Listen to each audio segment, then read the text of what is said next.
Bonjour et bienvenue dans une nouvelle vidéo sur la cybersécurité. Donc ici on va exploiter une faille XXE ou XML pour effectuer une attaque SSRF. Donc en fait une requête forgée sur le serveur. Donc on a un laboratoire qui a une fonctionnalité qui vérifie les stocks et qui parse les données en XML. En fait il les transfère en XML, l'entrée, et retourne tout ceci sur une valeur compréhensible. Donc on a un laboratoire qui fonctionne ou qui est simulé en EC2 metadata, donc endpoint, donc dire en fin de point en fait pour les données sur les EC2 en fait c'est les données Amazon et c'est son URL par défaut est le HTTP 169 254 169 254. Donc en fait, le port terminal, il peut être utilisé pour retrouver les données à propos d'une certaine instance qui peut être sensible. Là, tu peux avoir des données sensibles comme des tokens, des infos utilisateurs, etc. Donc, pour résoudre ce laboratoire, on doit exploiter la faille XSE pour effectuer une attaque de requête forgée à travers le serveur et obtenir le I am secret key ou je suis le secret clé de EC2 metadata. Point de point, donc le point terminal de données. La première chose à faire, c'est d'accéder au laboratoire. Donc on clique sur Access the Lab et une fois qu'on a cliqué sur Access the Lab, on est sur un magasin comme ceci. Comme on a dit, c'était la donnée où on stockait les stocks d'un produit. Nous, on stocke sur un produit, par exemple le premier. Et en scrollant vers le bas, on a le produit qu'on peut stocker. Donc on check et on va regarder les données qui ont été envoyées. Donc le post qui est là. Donc on voit ici, là, c'est du XML. Donc on va faire une attaque normale en entity. Donc, on va faire une entity système et là, c'est-à-dire qu'on va lui dire d'aller à cette adresse-là, qui est l'adresse interne du serveur. Et il faudra la récupérer en mettant le signe 1xe avec le point virgule. Donc, faisons ceci. Donc, pour faire ceci, il faut modifier la requête.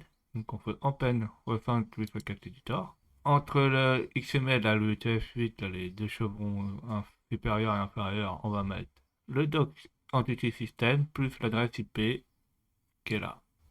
Donc, ce qu'on appelle la faille XML, c'est là, c'est le doc type test system. Voilà. Et après, là, ce qu'on envoie là, le HTTP 169.54, 169.254, c'est l'autre file, FSF-RF, la requête forgée côté serveur. Parce qu'on voit bien que là, c'est une adresse serveur interne. Donc, là, après, il faut récupérer la valeur. Donc, pour récupérer la valeur, ici, on remplace le produit ID, là, le 1, par la valeur, xe, point virgule, et on envoie la requête pour voir ce que ça donne. On fait send, et là on voit invalide produit ID, et à la place de marque l'ID, le produit, on a la test. En fait, la test, c'est le premier répertoire. Le premier répertoire. Donc on fait copier, on fait coller à la fin. Voilà. On envoie. Maintenant, on dit que le prochain répertoire qu'il a vu, c'est metadata. Donc on fait la même chose. Copier. euh, Coller. Alors n'oublie pas de mettre la barre oblique là. Il dit, il y a un truc qui s'appelle I am. Donc on va faire la même chose.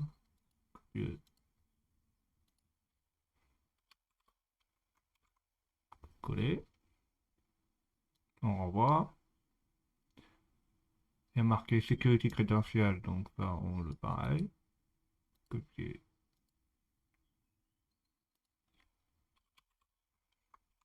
Coller. Là, ça nous dit que c'est l'admin. Donc on fait la même chose. Ça peut être long, hein. Des fois, en cas réel, quand on a ça, il faut créer un script ou un moyen d'automatiser ça, parce qu'il peut y avoir des milliers d'entrées. Hop. On renvoie le admin. Et là, on voit qu'il y a des informations. Et on a bien la clé Secret Access Key qui est bien là.